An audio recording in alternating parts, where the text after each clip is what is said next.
the Heroes Cemetery in Bucharest, where those who died in the revolution 5 years ago are buried. Nowadays, it all seems so clear-cut. The people rose up and overthrew their oppressors. Yet it wasn't really that simple. For a start, those who died were mostly killed by so-called friendly fire.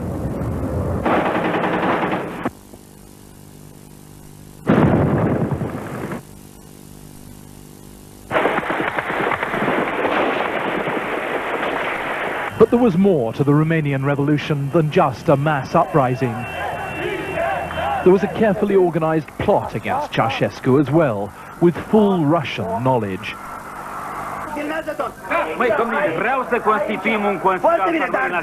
Yet many of those who were at the chaotic first secret meeting of the Revolutionary Committee disagree on how the revolution itself came about. It could not be organized. It should be preferably if there could be this possibility, but it was not done. It was a spontaneous rising of the people.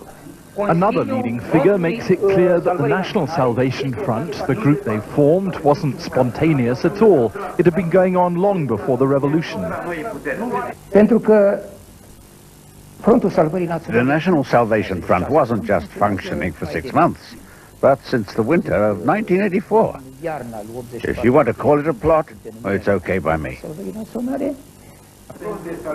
Others who were at the meeting say it was more complicated than that. So that when President Iliescu says, you just came there by chance, no organization, no planning, he's absolutely right, is he? Partly. Well, he's either right or wrong. I mean, you either have an organization or you don't have an organization. On this point, he is right. But on the point that there were no plans for a conspiracy, on this point, he is not right. As for Ceausescu's family, they think they know exactly who was behind it all. Why was he removed? It was inevitable after the way things have been going all over the former Soviet bloc. It was very clear Moscow felt that he was undesirable. We'll look in greater detail at each of those arguments in a moment. But what's certain is that Nicolae Ceausescu, heavily influenced by his wife Elena, had created all the circumstances for a revolution against himself. He'd cut people's living standards savagely in his efforts to pay off Romania's foreign debt, and his secret police, the Securitate, had become so repressive that people were goaded beyond all measure and came out in open rebellion. The uprising in the town of Timișoara earlier in the week had seriously alarmed Ceausescu. He decided to reassert his authority by calling a big rally of his supporters outside the Central Committee building in Bucharest. It backfired terribly. Among the loyalists gathered below, there were one or two political dissidents who knew that this was Ceausescu's moment of weakness. As he spoke from the balcony, the entire revolution was sparked off by one particularly courageous man, Nica Leon. I shouted, "Long live Timișoara, I'm down with the killer." The people round me, and there were a lot of them, didn't immediately realize what was going on.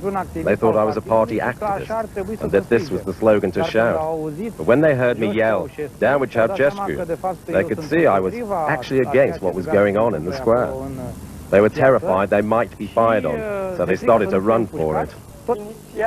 The cameras, of course, ignore the chaos, but people are now dropping their banners and the wooden supports are getting snapped in the crush. It sounds like firecrackers or gunshots. People start to scream. They think it's another massacre like Timișoara. Ceausescu's voice trails away.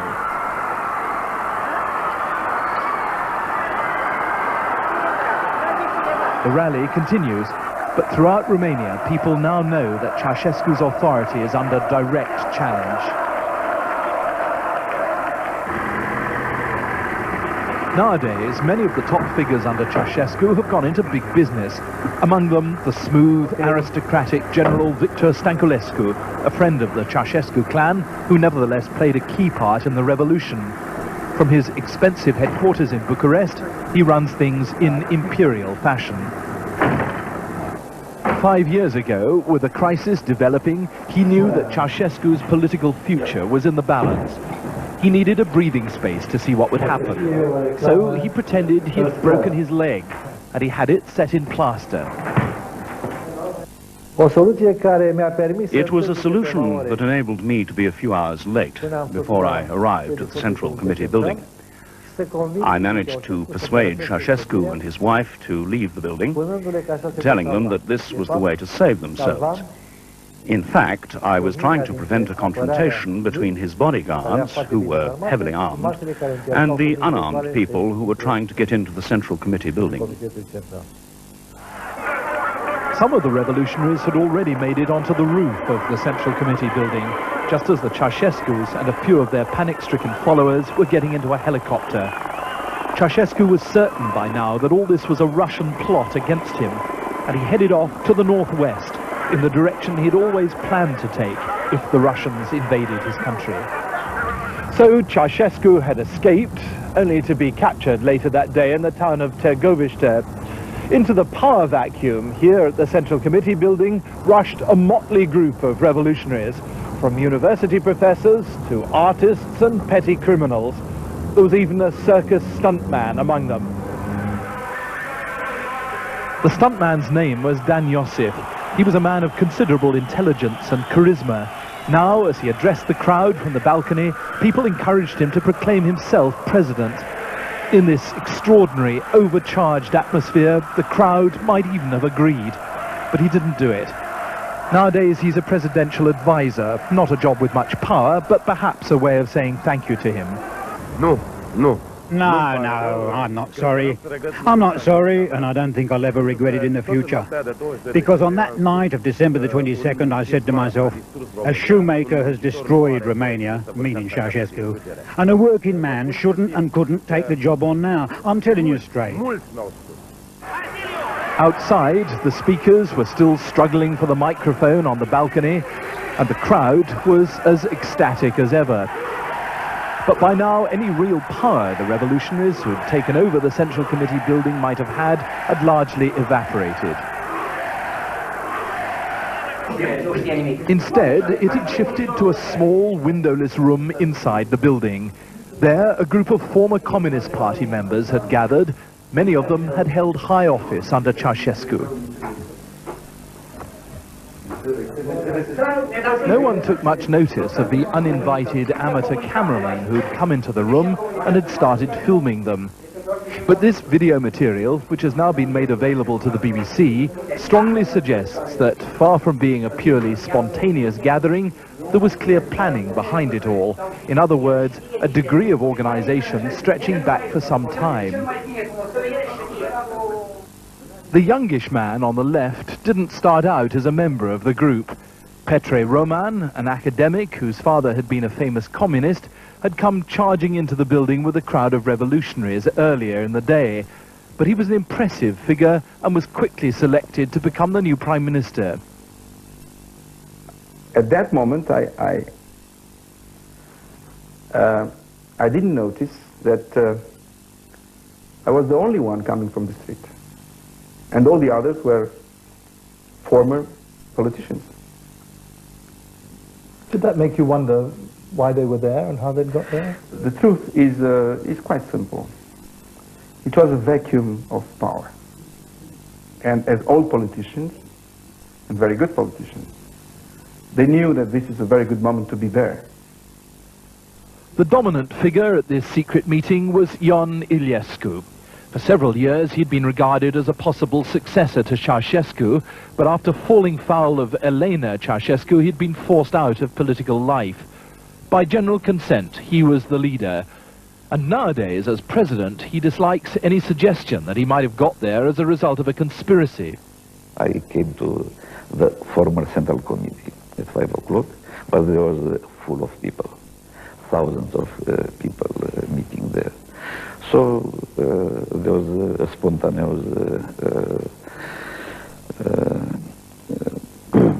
group, many people. We did not know each each other very well, only some of them. In fact, it's hard to find anyone here who didn't know each other beforehand. A Marxist intellectual who'd once been a Stalinist hardliner, Silviu Brucan, had just arrived. Until that morning, he'd been under house arrest. He'd been out of political life for months. The theory of conspiracy, coup d'etat, which was very à la mode in the French press and probably in the British press also, looks very attractive for newspapermen, but doesn't hold water. But despite what Silviu Brucan says, the brooding figure of General Nicolae Militaru, regarded as pro-Russian, was there because he had been involved in a conspiracy against Ceausescu. It had begun in earnest 6 months before, and the plan was to stage a coup in February 1990. Ceausescu was to be taken prisoner while he was holidaying somewhere outside Bucharest. His guards would be put out of action with tranquilizer guns. But the guns weren't due to be delivered until January 1990, the month after the revolution actually broke out. Militaru and the other conspirators had been overtaken by events. Don't be surprised if Mr. Brucan says nothing was planned. He doesn't know. No doubt Mr. Iliescu will say the same thing. He still doesn't admit it, even now. Was Iliescu part of the plot? Absolutely. Absolutely. Absolutely, he says. In the meeting, there was a big argument about what name to give the group they were in the process of forming. General Militaru and most of the others want to call it the National Salvation Front. Petre Roman, the outsider, objects. That sounds like hell, he says, meaning it smacks too much of communism. Then General Militaru lets the cat out of the bag.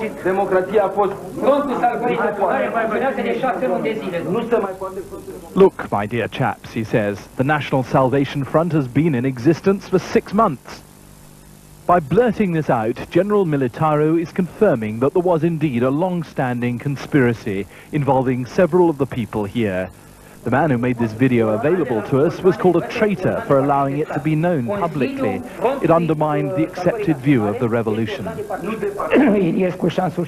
Iliescu agreed with the name National Salvation Front from the very beginning, long before the revolution. He was the one who had the idea of writing a manifesto to a foreign radio station using the front's name. I don't think the revolution could be by somebody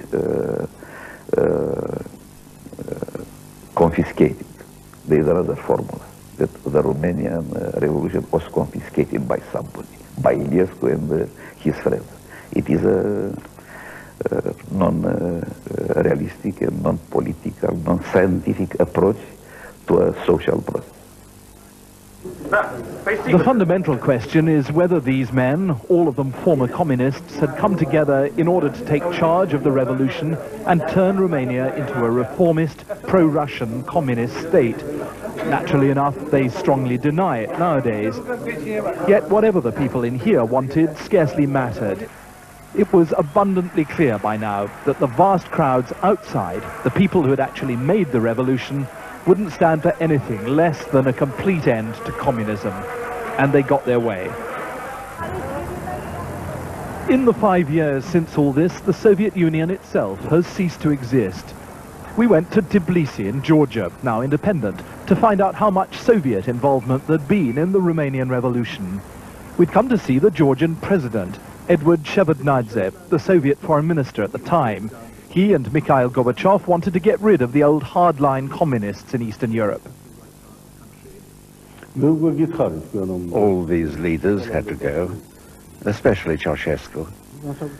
I remember the last Congress of the Romanian Communist Party, a month before the revolution, which Gorbachev attended. He stayed there for 2 days.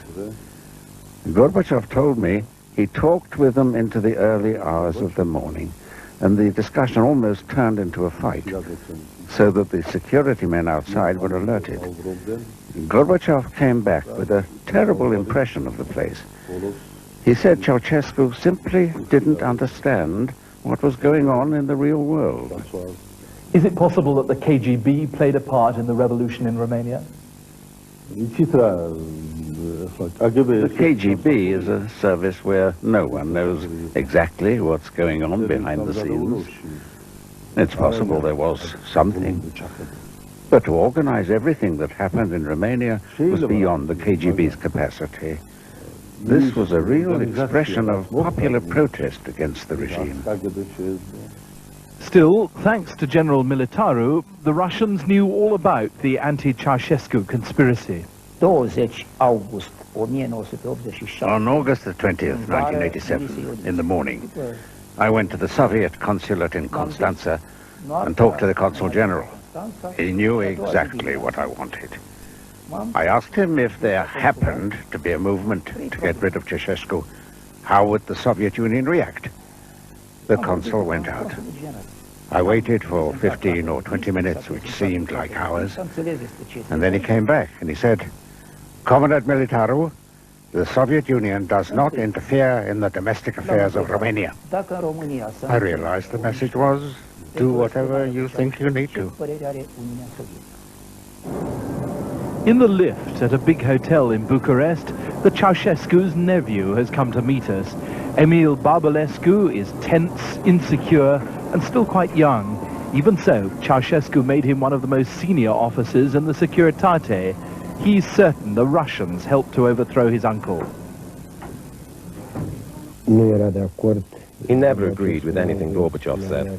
If Gorbachev said something was white, Ceausescu would say, no, it's black. Gorbachev couldn't take that indefinitely. Ceausescu would have fallen anyway, though maybe not in December '89. But I think the meeting he had with Gorbachev was very important. Ceausescu was very tough there. He made territorial claims, he demanded the return of Romanian treasure from Moscow, and he accused Gorbachev directly of betraying communism. I think this hastened the process. SRI is the Romanian Information Service, the cleaned-up security organization which took over from Ceausescu's hated Securitate. The SRI's headquarters, which we were the first television team to visit, is nicknamed Twin Peaks, after the bizarre American television series because it contains so many unexplained mysteries. Its director, who took part in the conspiracy against Ceausescu, now has details of what the Russians did. We have information that proves this involvement took place, though it didn't have a decisive effect on the way things turned out. There weren't very many of them, but it was clear at the time that the Soviet Special Services, the KGB, were concentrating their efforts not just to find out what was going on in Romania, but also to carry out diversions against the former regime. At precisely 7 o'clock on the evening of the day Ceausescu fled and was captured, the counter-revolution began. The firing was carried out by small groups loyal to Ceausescu, members of his bodyguard and other special forces, not all of them Romanian. They poured fire into the crowds, and the shooting went on for most of the night. These are thought to be the only pictures of the Ceausescu loyalists as they sniped at the crowds, operating under an instruction known as 2600, which was to take effect if there were a serious uprising or an invasion.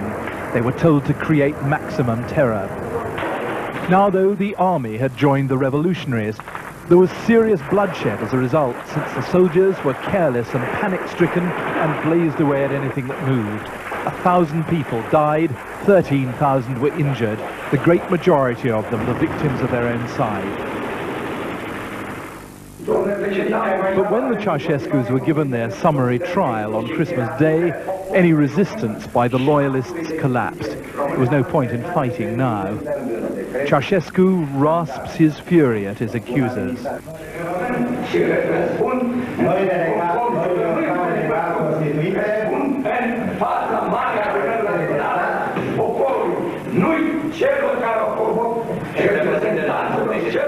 Care a organizat lovitura de stat cu concursul agenturilor străine. But the drumhead tribunal, partly organized by their family friend, the elegant and subtle General Stanculescu, ground on. It wasn't necessarily the intention to execute the two of them.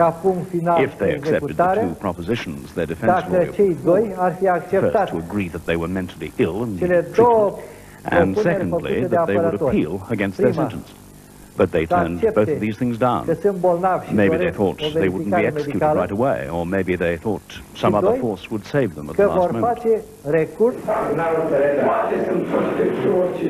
Ceausescu tells the judges whoever organized this coup can shoot whoever they want. Then he turns to Mrs. Ceausescu and quotes from a 19th century Romanian poet. "It's better that we should die fighting in full glory than be slaves in our ancient land." And yet they've shrunk from being absolute rulers to an old, fractious couple who still don't realize they're about to be taken out to their deaths.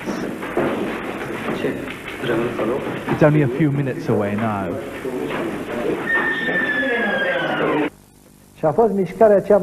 Their last walk was very short. We took them to a blank wall with no windows, where they were executed. The firing squad panicked and didn't wait for orders. The firing was intense. They were using automatic weapons, which knocked the Ceausescus down. I doubt if this last tragic moment lasted more than 20 to 30 seconds.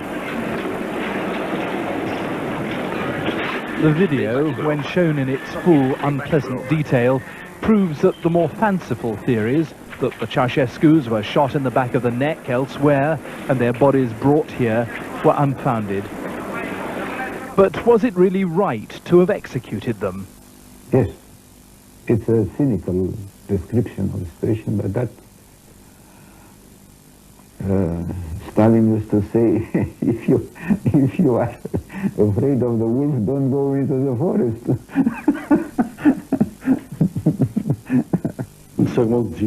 It left a really bad impression on me, all this, a bad impression. Especially since Ceausescu wasn't the only one who was involved. I don't know if it can be justified.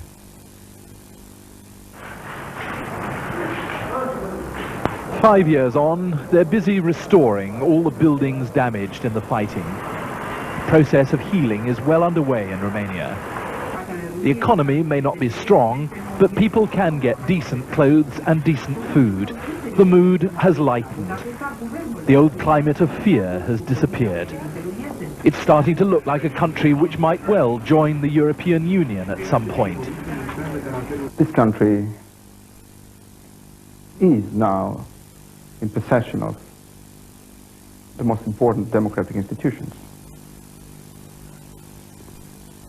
But the functioning, the democratic functioning of these institutions is far from being achieved. And sometimes, especially now, sometimes I feel that we are sometimes going back to the same mentality. Ceausescu's grave, marked unnecessarily and quite untruthfully as unknown, has become a place of slightly furtive pilgrimage. Yet not many people go to visit his wife's grave 20 yards away and also marked unknown. It seems as though all the blame for what they did together has now been shifted onto her alone. In 5 years, everything has changed. The Soviet Union, which Ceausescu feared so much and blamed perhaps correctly for his downfall, has collapsed. Communism itself is discredited. And, strangest metamorphosis of all, the great dictator is starting to be regarded as a hero.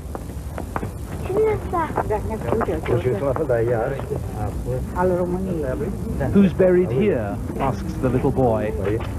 His parents answer, "The greatest leader in Romania."